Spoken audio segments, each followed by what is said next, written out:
Salam alaikum wa rahmatullahi ta'ala wa barakatuh. Nous voilà, alhamdulillah, fadlan min Allah. Nous sommes dans la dernière nuit du Ramadan, du mois de bénédiction. Et comme vous le savez, quand quelque chose de très cher commence à nous quitter, ça nous touche. Il y a de l'émotion. Parce que l'Eid, c'est après-demain. La nuit de l'Eid n'est pas considérée comme une nuit du mois de Ramadan, donc c'est important de la rappeler. Mais, donc, ce qui veut dire que cette nuit-là, la nuit de samedi 30, c'est la 30e nuit. Et donc, c'est la dernière nuit de ce mois de bénédiction. Ce qui veut dire qu'il faut accorder une importance particulière à cette nuit également. Parce qu'on a plusieurs hadiths en fait qui nous témoignent, qui indiquent que subhanallah, Allah subhanahu wa ta'ala a franchi de l'enfer dans chaque soir, a franchi des centaines de milliers de personnes. Moi je ne voudrais pas indiquer les chiffres de façon figée, parce que les chiffres c'est souvent pour donner une indication. Mais il y a des chiffres qui parlent de 600 000 par chaque soir. Et que Allah subhanahu wa ta'ala, la dernière nuit du Ramadan, regroupe tout cela et affranchit aussi l'ensemble d'un seul coup. Ce qui veut dire que la dernière nuit est une nuit particulière pour faire dua qu'Allah subhanahu wa ta'ala nous affranchit éternellement de la fausse destination. C'est Allah subhanahu wa ta'ala an ya'tiqa riqabana wa riqabakum min an-nar, de façon éternelle. Et donc, il y a une autre chose aussi qui doit être rappelée. Si on n'était pas forcément à la hauteur au niveau de la première nuit, etc., avec la réception, si on n'a pas réussi l'accueil, il faut réussir le revoir, comme on dit. إذا كنا لم ننجح في الاستقبال كما ينبغي فيجب أن لا نضيع الوداع. Vous savez, les moments de revoir, c'est un moment quand même chargé d'émotions. Et si c'est l'émotion symbolique, l'émotion qu'Allah subhanahu wa ta'ala nous donne la possibilité par sa grâce de revivre encore et encore le mois de Ramadan, par sa grâce et par sa miséricorde. Je le souhaite pour vous et je souhaite que le Ramadan prochain, Inch'Allah, soit un Ramadan plein de joie, plein de bénédictions, qu'il soit dans des conditions meilleures que les conditions de cette année avec les confinements qui a touché tout le monde.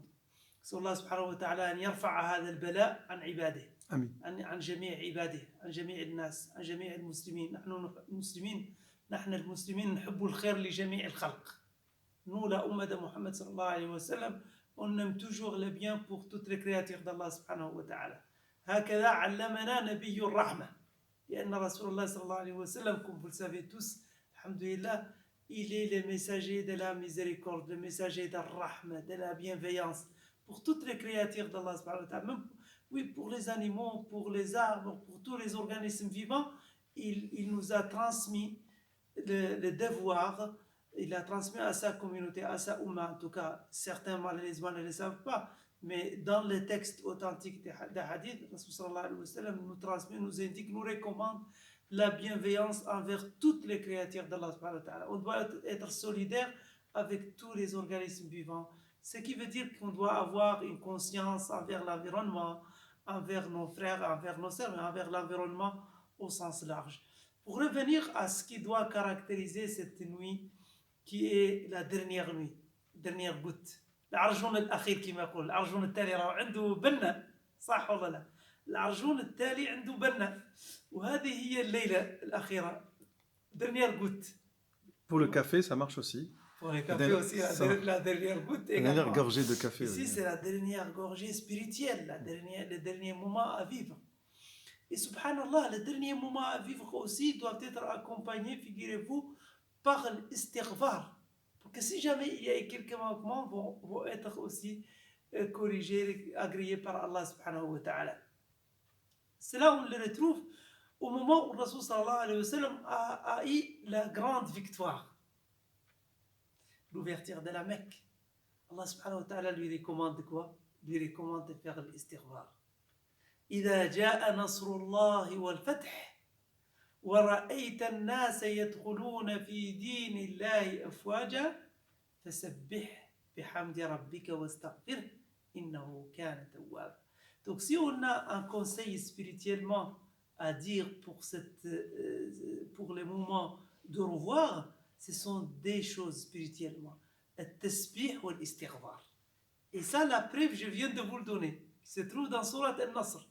Et donc, pour avoir le Nasr également, pour avoir la victoire dans la facilité de la vie, dans la réalisation, Inch'Allah, de vos rêves et de vos vœux, il faut accompagner les derniers moments par une attitude positive, de la glorification d'Allah subhanahu wa ta'ala, de dire beaucoup de Subhanallah wa bihamdi, Subhanallah al-Azim. وهذا التسبيح وصفه رسول الله صلى الله عليه وسلم بأنه كلمتان خفيفتان على اللسان ثقيلتان في الميزان. Ce sont des paroles qui peuvent vous apparaître faciles, mais ce sont des paroles pleines de sens et pleines d'importance, pleines de mérite auprès d'Allah subhanahu wa ta'ala, parce qu'il est clairement dit Subhanallah, alhamdulillah tamla'u al-mizan. وسبحان الله والحمد لله تملأان ما بين السماء والأرض. Imaginez-vous de contribuer à cette lumière qui remplit l'espace entre la terre et le ciel. Comment on peut contribuer, comment on peut se switcher à cette grande ferveur de glorification d'Allah subhanahu wa ta'ala dans laquelle il concourt, il contribue les anges et toutes les autres créatures. لأنه في القرآن الكريم وإن من شيء إلا يسبح بحمده ولكن لا تفقهون تسبيحه. Toute chose proclame la glorification d'Allah subhanahu wa ta'ala. Mais parfois on ne connaît pas les langues des autres créatures. Voilà, naturellement. Mais subhanallah, je vais conclure avec cette petite histoire entre des grands savants qui étaient là à côté de l'autre, des grands saints. Et l'un d'entre eux a vu l'autre en train de patienter. Il n'avait pas de mouchoir. Il a voulu en fait cracher, mais il n'avait pas de mouchoir. Et en même temps, l'autre cheikh le voit, un grand savant spirituel. Il lui dit, pourquoi tu résistes? Tu ne veux pas le cracher sur terre? Il lui répond en disant, à chaque fois que je tourne à gauche ou à droite, je vois des créatures qui glorifient Allah subhanahu wa ta'ala.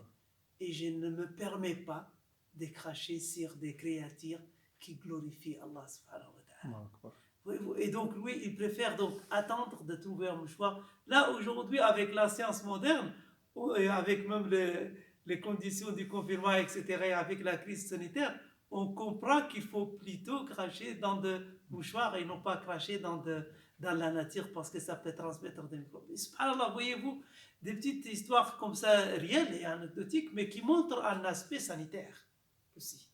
Mais en plus de cet aspect spirituel, parce que ces grands savants, il a dans sa visualisation la capacité de sentir la glorification d'Allah subhanahu wa ta'ala autour de lui. Et كما كان داود عليه السلام. داود عليه السلام كان يشعر بهذا أيضا.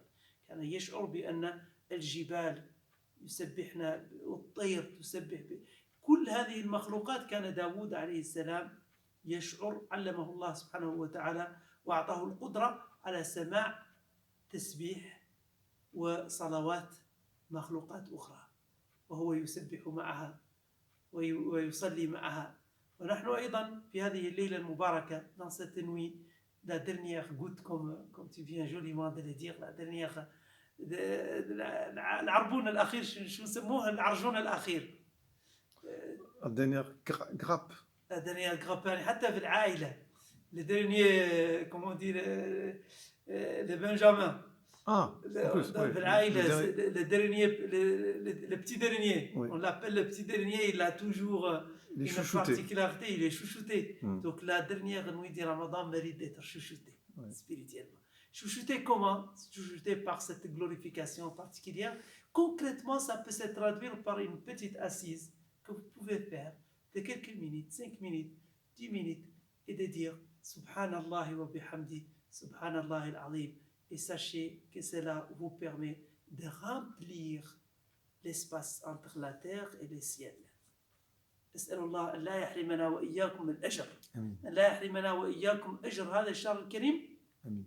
أسأل الله سبحانه وتعالى أن يجعلنا وإياكم من عتقاء هذا الشهر، آمين. أن يكون الله سبحانه وتعالى قد سجلنا من المعتقين، آمين. وأن يكون الله سبحانه وتعالى قد سجلنا من المكرمين. آمين. إنه على كل شيء قدير.